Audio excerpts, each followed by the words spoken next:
Salut!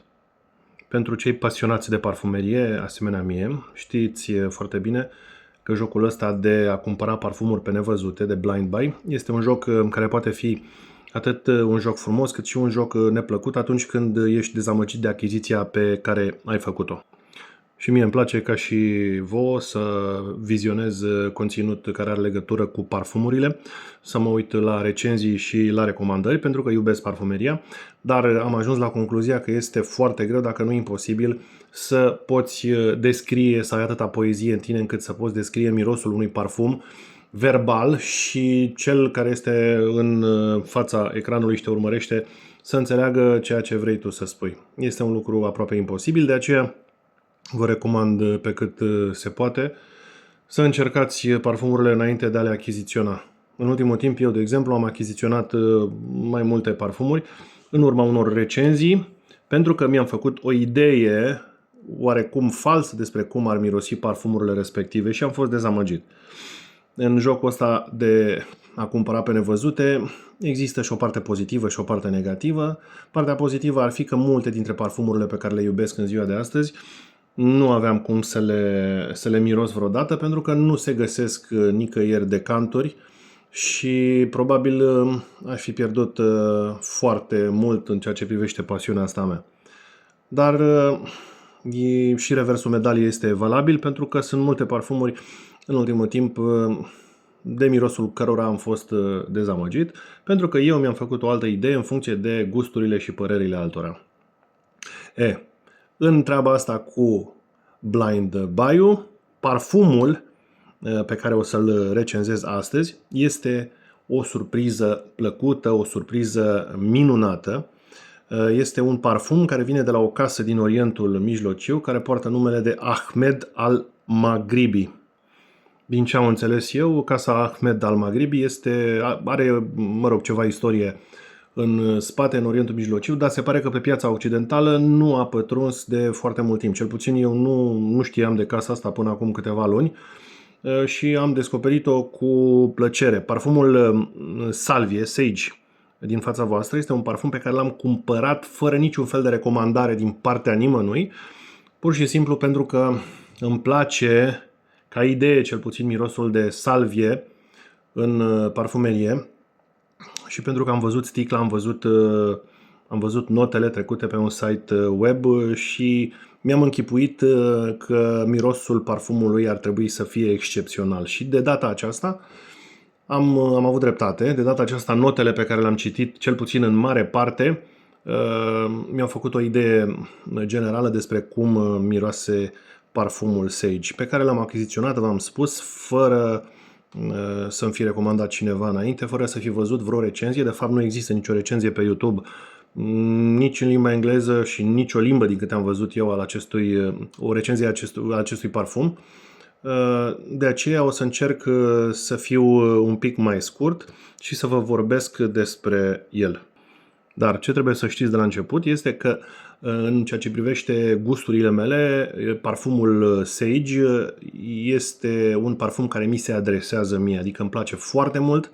Este un parfum verde care evocă natura. Este un parfum meditativ pentru că are niște aspecte în inima parfumului camforate de eucalipt. Este ușor dulce, are un vibe de paciuli pământiu și te duce cu gândul la o combinație de fapt de experiența pe care o ai într-un spa și în același timp verdeața din mijlocul naturii.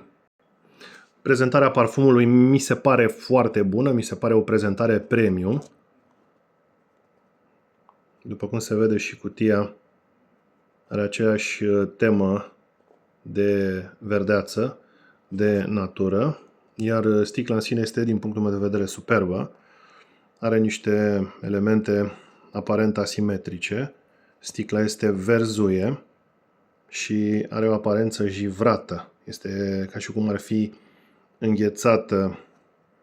Ca și sfat, mi s-a întâmplat de câteva ori, mi-a căzut sticla asta din cauza bazei ușor asimetrice. Este oarecum nu-și păstrează și nu are destul de bun echilibru, de aceea vă rog să fiți atenți atunci când o ridicați sau când o așezați pe raft. Capacul, de asemenea, este de foarte bună calitate. Are în partea superioară embosat logo-ul de la Ahmed, al Maghribi. Are o formă foarte interesantă. Este un capac greu, deși nu este un capac metalic, este un capac greu, de bună calitate. Atomizorul este foarte bun. Și deja mirosul se simte în aer, este un miros, v-am spus, superb, meditativ, plin de prospețime și în același timp plin de adâncime. Pentru că este un parfum care poartă numele de Sage, care înseamnă salvie, m-aș simți eu mai bine dacă v-aș vorbi puțin despre mirosul ăsta de salvie în parfumerie, ca să înțelegem mult mai ușor natura olfactivă a acestui parfum. Mirosul de salvie, folosit în anumite parfumuri, este un miros destul de complex și este multistratificat, are mai multe straturi. Are atât note de plante, note herbale, cum se numesc ele în parfumerie, cât și note pământii. El are o aromă caldă, lemnoasă, cu note de camfor și eucalipt și mai are și o nuanță ușor dulce. De aceea unii oameni îl descriu parfumul salviei ca fiind ușor moscat sau rășinos, cu o calitate picantă, oarecum de piper. Sage de la Ahmed al Maghribi vine într-o cantitate de 80 de ml. Poate ăsta e singurul lucru care mie nu prea îmi place. Aș fi preferat să vină la 100 de ml, dar asta este. Nu putem să le avem pe toate. Deci vine într-o cantitate de 80 de ml, iar concentrația este de apă de parfum. Compoziția olfactivă a parfumului, notele pe care ni le-a oferit producătorul, sunt interesante. Este și compoziția care m-a făcut să-mi doresc să achiziționez parfumul ăsta. În notele de vârf găsim portocale, grapefruit, bergamotă, găsim piersică și cardamom. În notele de inimă avem trandafir, iasomie, mușcată, lici și salvie, iar în notele de bază avem paciuli, vanilie, mosc, vetiver, acorduri de ud. Deci este un parfum care are niște elemente de ud, dar să nu vă sperie lucrul ăsta, o să revenim imediat la acest aspect, și ambroxan.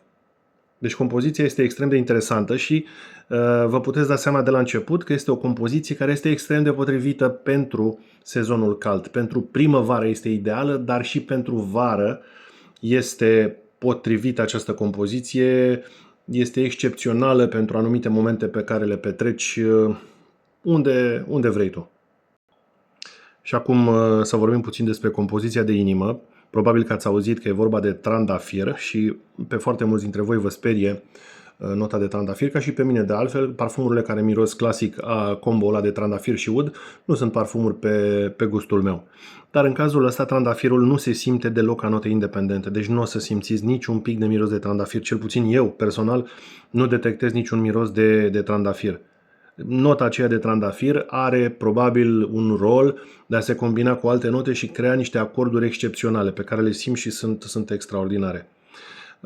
Nota de ud este o notă ușor ascuțită și pământie, dar se simte numai pentru un nas oarecum experimentat, undeva în perioada de uscare târzie a parfumului, și este o notă extrem de plăcută, amestecată cu celelalte note din bază, păstrează acea aparență verde.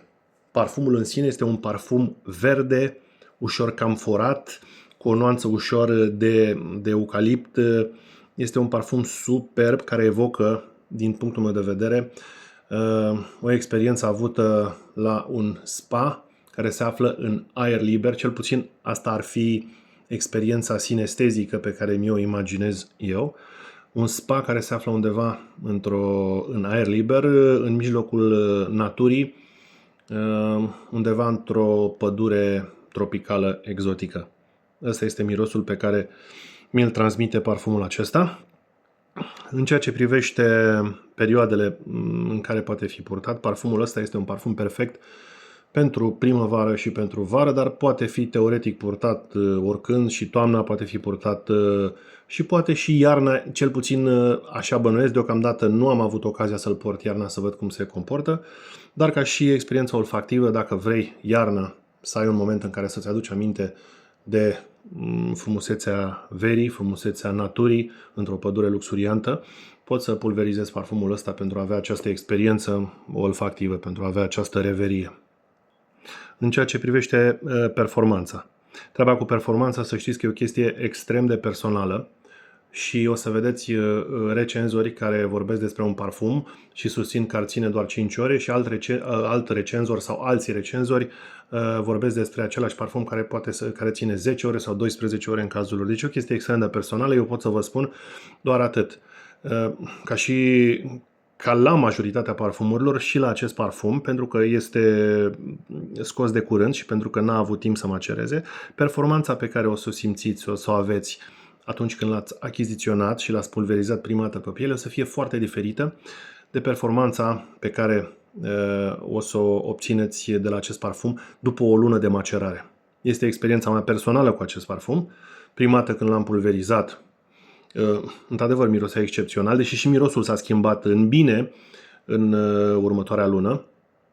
Prima dată când l-am pulverizat, nu cred că a ținut mai mult de 7, maxim 8 ore. După o lună de zile pot să spun clar că acest parfum, pentru mine, pe pielea mea, se duce undeva la 10, hai să zicem, maxim 12 ore, cu o proiecție oarecum bună spre moderată. Nu este un parfum gălăgios și nici nu v-ați dori asta de la acest parfum, de la acest profil olfactiv, care este meditativ, care te ajută să te relaxezi și să intri într-o zonă în care să te refaci. Este un parfum foarte bun, din punctul meu de vedere foarte persistent.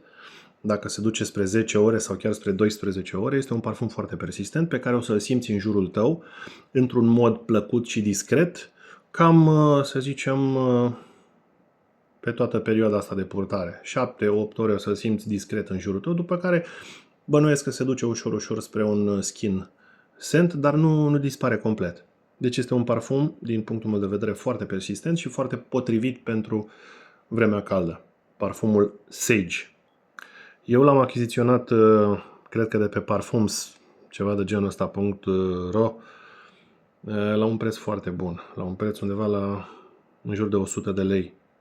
Dar din păcate nu mai este valabil, cel puțin nu se mai găsește în stoc decât pe un singur site.